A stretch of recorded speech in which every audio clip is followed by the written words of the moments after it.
అందరికీ ఈరోజు నేను మరొక ఇంట్రెస్టింగ్ టాపిక్తో మీ ముందుకు వచ్చిన అనమాట. అదేంటంటే జూన్ 11న ఏరువాక పౌర్ణమి. ఈరోజు ఈ పనులు అస్సలు చేయకూడదు. అసలు ఏరువాక పౌర్ణమి రోజు ఎలాంటి పనులు చేయకూడదో దాని గురించి కంప్లీట్ వీడియో ఇప్పుడు మీకు షేర్ చేసుకుంటాను. ప్లీజ్ నా వీడియోని ఎండింగ్ వరకు చేయండి. నచ్చినట్టయితే లైక్ చేయండి, షేర్ చేయండి, కామెంట్ చేయడం మాత్రం మర్చిపోకండి. Please subscribe to my channel. ఇక వెంటనే టాపిక్లోకి వెళ్ళిపోదాం. హిందూ మతంలో కార్తీక పౌర్ణమి తర్వాత అంతటి విశిష్టత కలిగినది జ్యేష్ఠ పౌర్ణమికి ఉంది.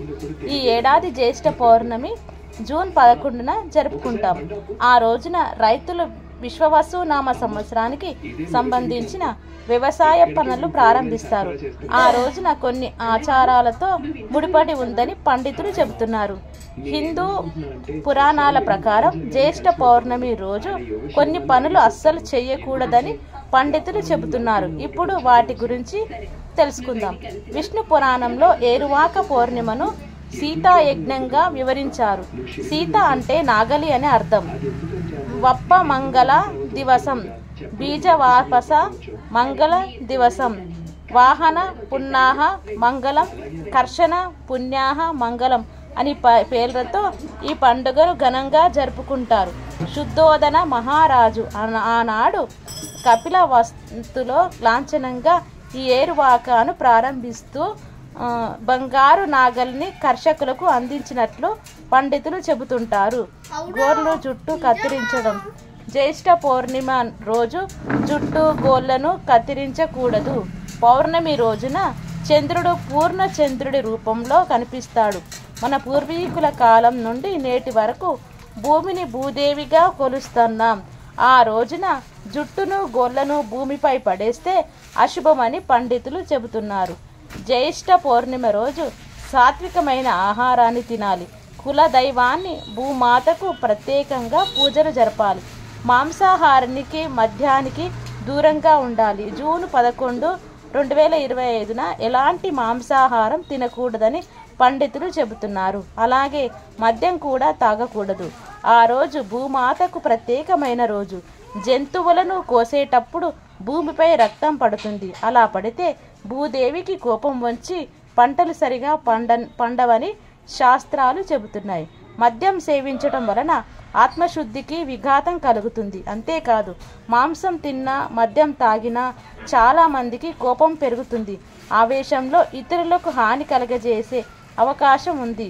ఆ రోజు భగవంతుని ధ్యానిస్తే గడపాలి. పాలు పండ్లు లాంటి సాత్విక ఆహారాన్ని తినాలి. ఎవరికి ఎలాంటి హాని తలపెట్టకుండా ఉండాలి. పండితులు చెబుతున్నారు. యాక్టివ్గా ఉండండి.